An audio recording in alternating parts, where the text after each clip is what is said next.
I'm a male teen and my parents' second kid, but the oldest living and the only bio kid in our house. My bio sister died before I was born from SIDS. My parents went on to have me, but mom was left unable to carry more children due to the risk it would pose. They wanted more kids badly, my mom especially, so when I was 7, they started fostering kids and later adopted some of them. In total, I now have 5 siblings under the age of 10, and my siblings are my parents' priority in everything. They show up for their school plays, their talent shows, their extracurriculars, while they miss everything important for me. And my dad even said, the free curricular I attend doesn't really do major games anyway, so what's the big deal? And it's their fault I do the free ones because the money was spent on my siblings doing extracurriculars. I don't get to go on school field trips anymore because my parents can't always afford for all of us to go, and I'm the one forced to sacrifice for them. I also had to sacrifice 3 birthdays as well, where I got no gift or no party because my parents needed to pay for stuff for my siblings. 3 months ago, I broke. Not sure what put me over the edge, but I sat my parents down and told them exactly how I felt. I told them I felt like I was no longer a priority for them and hadn't been in years. I told them I hated them sometimes for it and that there were times I've wished we could go back to them not adopting kids. I told them I felt like I got shafted by them, adding to the family, and that having siblings didn't make up for everything else. That there are times that I feel like my siblings made my life so much worse, and that it's not my siblings' fault, it's theirs, my parents. I told them it hurt being the only one whose birthday it was okay to skip. But the second I got a job and started buying stuff for myself, they complained when I wouldn't get stuff for my siblings to share with them. When they buy them treats often and get me nothing. My parents were open to what I said. They promised me it would not happen again, and they promised me that I could go on my school's international trip this year. It's some pretty significant money, $5,000, but I can pay some toward it. They told me they'd cover it and even set money aside. Now my parents have been asked to adopt the bio sister of my brother.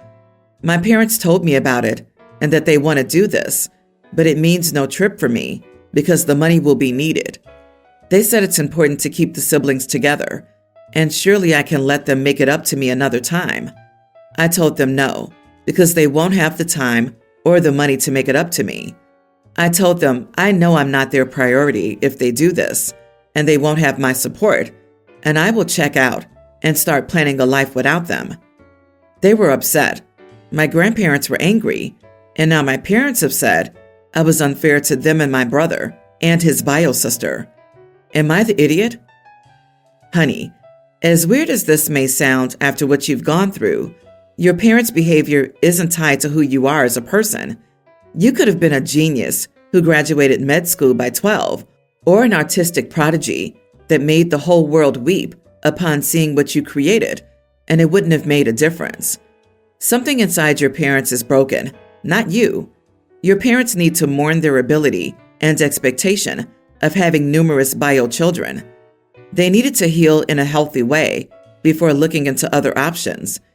Instead of looking inwards to do that work, they looked outwards. Fostering an adoption was a way for them to put a Band-Aid on feelings. When you can, please look into therapy. I wish I could give you a motherly hug and tell you that you deserve just as much love as any other child. This is an excellent point. They were so busy trying to make up for your siblings being adopted that they actively took things away from you. In essence, they punish you for being their biological child. Somehow, in their eyes, you're not equally deserving of their time. They're damaged people, and their savior complex has manifested as neglecting you because you don't need to be saved. They don't get the ego boost from rescuing you. My grandparents are angry. So does that mean that they're willing to pay for the adoption so your parents can give you the money for the trip? No? You are not the idiot. Go on your trip and save your money for when you can escape to go to college. Then go no contact with your neglectful parents. My cousin is in his late 20s. He was diagnosed with mild Asperger's syndrome some years ago. He's used that as an excuse to behave in a horrible manner ever since. And quite frankly, his parents have enabled him. He recently managed to push away his only remaining friends and then decided to turn his negative attention on our family. Highlights include calling the police and making a false report against my uncle and my nan, harassing my mom for days on end, and laughing at her when she begged him to stop because her hypertension, as a result, landed her in the hospital, wishing my father dead from a condition he's struggling with, etc. I blocked him preemptively because I could see where this was heading. So, after he realized he was blocked, he called my firm and told them that I was leaking privileged information and breaking client confidentiality. Now, he had no proof, but because of the nature of our work, the partner had to investigate even the possibility. Obviously, that led to consequences at work for me, and while I've been cleared, it was hard, and I missed the promotion window. My husband and I are furious, and he drafted a cease and desist notice for me, and a notice that I would sue for defamation of character. I signed it and sent it to my cousin. Now his parents are saying I'm punishing the mentally unwell, and he didn't know what he was doing, nor does he have the money to pay for the suit. I'm not inclined to listen to them, but even my parents think I should have left it alone. Am I the idiot? Not the idiot. His mental health isn't the issue. It's his enabling parents. Your cousin is purposely harassing you and your family, which comes with legal consequences, civil or otherwise. Have you considered including the parents in the suit? OP, you need to sue. He also needs adult protective services or someone to investigate. Mild Asperger? I'm sorry, but that's not the actions of a neurodivergent person with only mild traits. I, 39 female, have coexisting ASD, autism spectrum disorder, and ADHD. Asperger's is no longer a standalone diagnosis. It's all part of ASD. I do not act like that, and neither do my neurodivergent children. Either his parents have lied about the extent of his diagnosis, or he needs to be reassessed. Whatever your cousin's motivations are, they're not linked to mild ASD. I think the parents misunderstood the diagnosis. They were saying, our son is a massive idiot, not our son has mild Asperger. Didn't know what he was doing? It sure sounded like he did. That was a very specific thing to accuse someone of to get them in trouble. The man did research and filed a complaint that was very well thought out. This isn't Asperger's syndrome. You're the only one doing anything about it. Keep going. I, 47 female, have a stepdaughter, teen, from my husband's, 49, previous marriage. My stepdaughter's half white American and half Mexican American. Her dad is white and her mom is Mexican. I've known my stepdaughter since she was a toddler. Something to know about her is that she's very introverted and shy. She doesn't like massive crowds or loud music, and especially hates big parties. My stepdaughter's mom began to plan a quinceañera for her a few months back. I've always had a great relationship with my stepdaughter's mom, so when she asked me to pitch in and help wherever I could, I agreed. I found it surprising stepdaughter agreed to have a quinceañera. When I asked her about it, she told me she never agreed to one. She told her mom she didn't want one, but her mom is going through with it anyway. She asked her dad and me to talk to her mom on her behalf to change her mind. We did, but mom didn't budge. That was a few months ago. As the date of the quinceañera neared, stepdaughter came to me and asked if I would help her avoid the party. I agreed because I could tell she didn't want this party. I asked her what she wanted to do instead. My stepdaughter is a very big nature person. She also likes hiking a lot. So we agreed I'd take her on a hiking trip instead of the party. We didn't tell her mom. My stepdaughter just wasn't showing up. We told her multiple times. Stepdaughter never wanted a party, but she decided to have one anyway. My husband told us he would go to the quinceañera to help handle things when people figured out his stepdaughter wasn't coming. Today I was supposed to take my stepdaughter to the quinceañera. Instead, I took her on the hiking trip she wanted. And after that, I took her to a friend's house so she could cut a cake to celebrate her birthday with them. It was a great day. Of course, the stepdaughter's mom was not happy when she found out she planned a party with hundreds of guests, only to have the party's main focus not show up. She kept calling us throughout the day, but we ignored the calls. My husband tried to keep her calm, but of course she was angry. I knew it was going to be a crap show when she confronted me, but I was willing to face that. Later today at home, she came to confront me and my stepdaughter. She was furious. She was yelling at me, my stepdaughter, and my husband. After she finished her rant, I told her to get the screw off my property and that this was the lesson to pay attention to what her daughter wanted. My stepdaughter politely asked her mom to leave. She got into her car and left with tears in her eyes. Everyone's the idiot here, except your stepdaughter. Obviously, your stepdaughter's mother is the idiot for ignoring her stepdaughter's wishes when it was her birthday. The problem here is you should have communicated to your stepdaughter's mom that there was just no way the stepdaughter was going to a party she was unhappy with. Instead, you just took off without the main guest, without warning. Stepdaughter's mom may not win Mother of the Year anytime soon, but she at least deserves to know where her daughter is.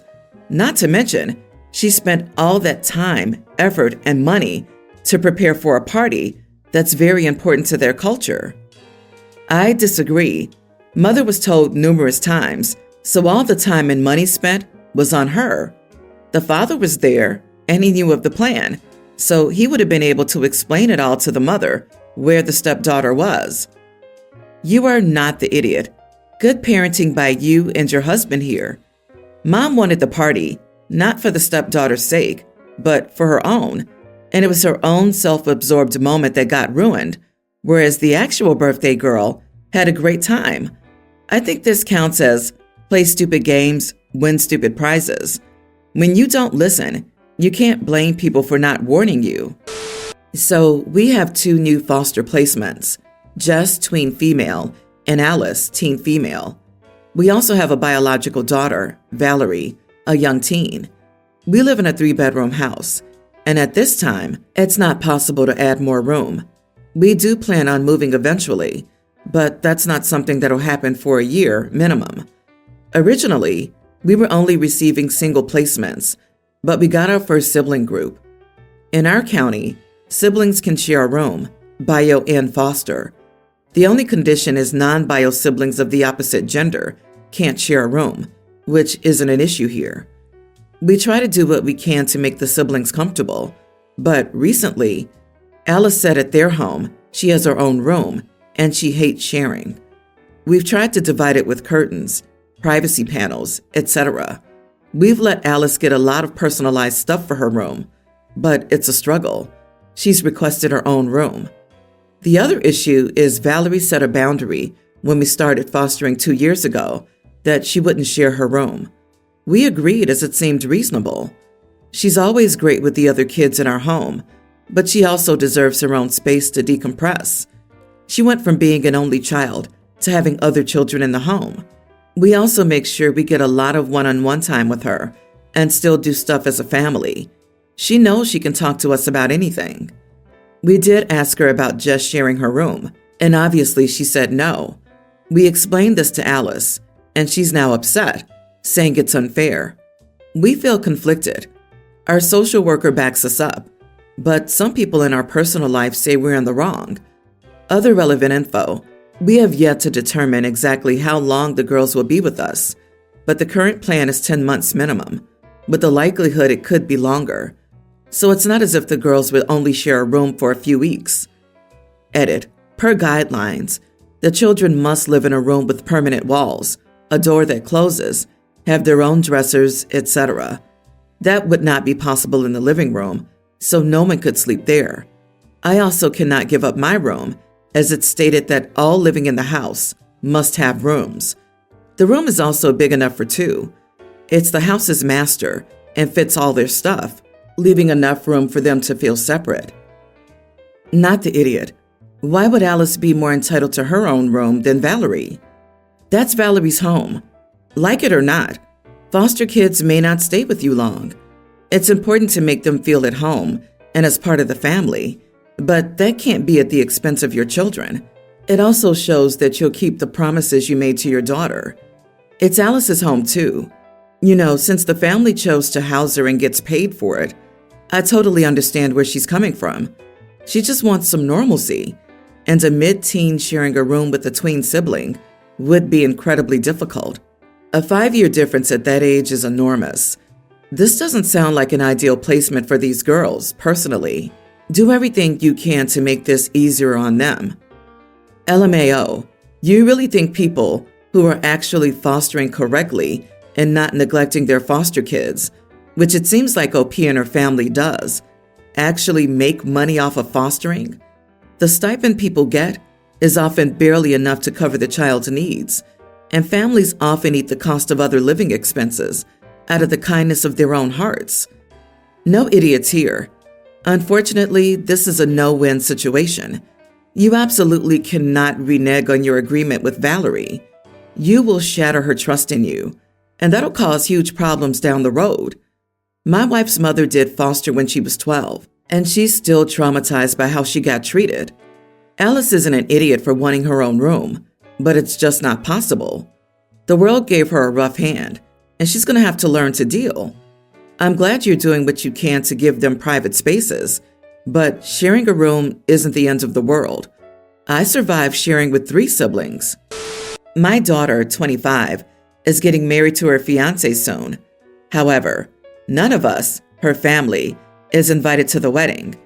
It will be a large wedding, so I'm surprised we're not invited. I wasn't surprised when she didn't invite her siblings because their relationship was practically non-existent. However, she didn't invite either me or my husband. Her rule is that she wants my husband, her father, to walk her down the aisle, and then he leaves. When we asked why, it's because her fiancé didn't like us, and she didn't want to make him uncomfortable. She made it clear she wanted us there, not her fiancé. I genuinely don't know why her fiancé doesn't like us. I'd be willing to figure out why, if he'd like to talk. My daughter's been with him for 4 years, and yet we've only seen him a handful of times. When we do see him, he doesn't talk to us. We initiate conversations, but he either doesn't respond or changes his answer every visit. When we ask him how he and my daughter met, the answer's different. Ask him about himself, and the answer always changes. It's not like he changed his thoughts on something after we saw him, because he denies answering something different. When we asked our daughter about this, she just said, it's how we act around people he doesn't know.